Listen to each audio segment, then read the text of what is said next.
జై శ్రీరామ్. అందరికీ నమస్కారం.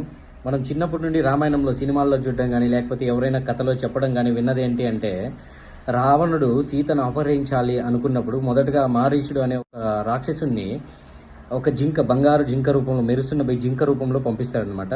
సో ఆ జింకను చూసి సీత ఆ జింకను చాలా ఇష్టపడి, ఆ బంగారు లేడీ, ఆ జింక నాకు కావాలి అని చెప్తుంది. సో అప్పుడు రాముడు ఆ జింకను వెంటపడి పట్టుకోవడం కోసం అనేసి చాలా దూరం వెళ్ళిపోతాడు అన్నమాట. ఆ జింక మారీచుడు రాక్షసుడు కాబట్టి చాలా దూరం తీసుకెళ్ళిపోతాడు. తీరా అది దొరకకపోవడం వలన రాముడు ఏం చేస్తాడంటే బాణంతో కొడతాడనమాట. బాణంతో కొట్టగానే ఆ రాక్షసుడుగా మారిపోతుంది జింక.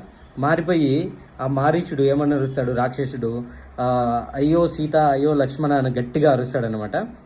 సో అది విన్న తర్వాత సీత చాలా భయపడిపోయి లక్ష్మణునితో చెప్తుంది, మీ అన్నకి ఏదో ఆపద కలిగింది, త్వరగా వెళ్ళు అంటే లక్ష్మణుడు చెప్తాడు, ఇంద్రుడు రాక్షసుడు అందరూ కలిసి వచ్చినా కూడా మా అన్నని ఏమీ చేయలేరు, మీరేం భయపడకండి అంటే సీత ఒప్పుకోదు.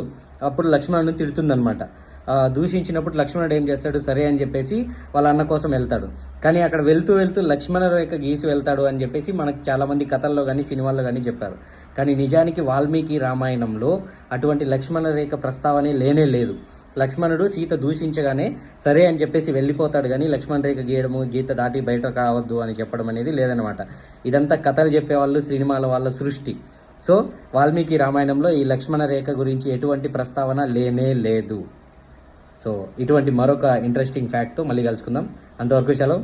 జై హింద్.